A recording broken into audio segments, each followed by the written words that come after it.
First of all, let me tell you something. You're always talking about you a billionaire. I did some research. You only worth about $700 million. So stop lying about the other $300 million. All right, hey, can we do the West now? Can we do the West? Hey, man, Slice gave this guy fake money. Hey, here are your starters. I got you. Stop lying about $300 million. That's a big lie, not a little lie. Luca, SGA. What is up, everyone? Welcome back to the channel. Today we are breaking down an absolute goldmine from inside the NBA. A moment so perfectly encapsulates why this is the greatest sports show on television. It's not about deep analysis. It's not about breaking down film. It's about Charles Barkley, with the precision of a surgeon, absolutely eviscerating Shaquille O'Neal where it hurts the most. His ego, and more specifically, his claim to billionaire status. Let's set the scene. The crew is doing their usual chaotic debate about the Eastern Conference. Kenny is trying to make a point about teams playing to their potential and mentions the Charlotte Hornets. SHAQ, being SHAQ, immediately jumps in to correct and mock him. It's standard banter.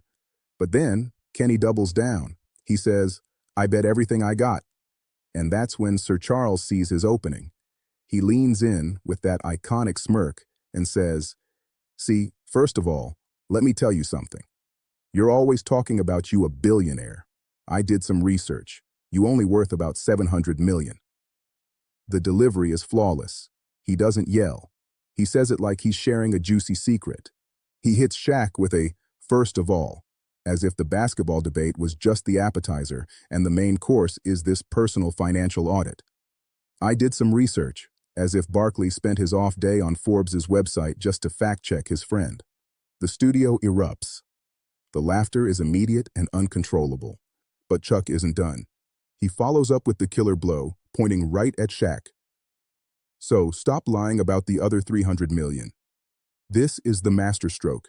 He's not just saying SHAQ isn't a billionaire, he's accusing him of actively, knowingly fabricating a $300 million lie. He frames it as if SHAQ is a con artist. Stop lying. Not you're mistaken, but stop lying. The disrespect is astronomical, and it's all in good fun. The reaction tells you everything. Ernie Johnson, the godfather of the show, is dying laughing, trying and failing to move the segment along. SHAQ is left sputtering, trying to recover, eventually just pleading, "Can we do the West now?" But Kenny, the ultimate instigator, won't let it go, repeating, "Stop lying about $300 million, that's a big lie, not a little." And then, to add insult to injury as they try to transition, you can hear someone, probably Kenny again, mutter, "Welfare SHAQ, welfare SHAQ."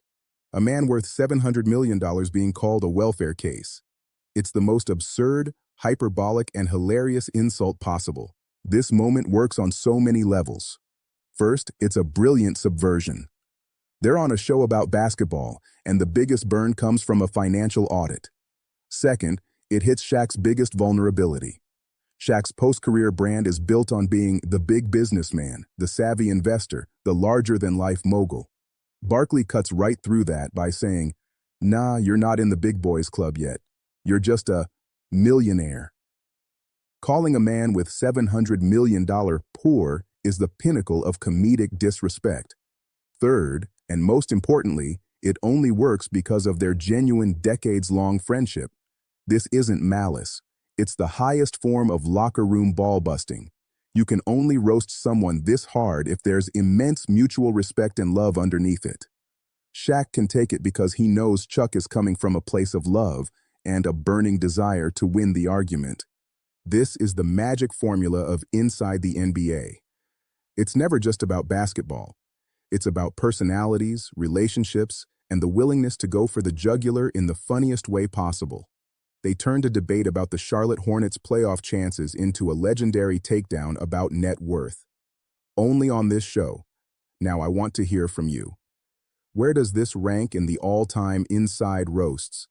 Is Barkley the GOAT of athlete-on-athlete comedy? And more importantly, do you think SHAQ will ever actually hit that billion just to shut Chuck up? Let me know your thoughts in the comments below. If you enjoyed this breakdown of iconic sports comedy, smash that like button, subscribe for more, and I'll see you in the next one. Peace.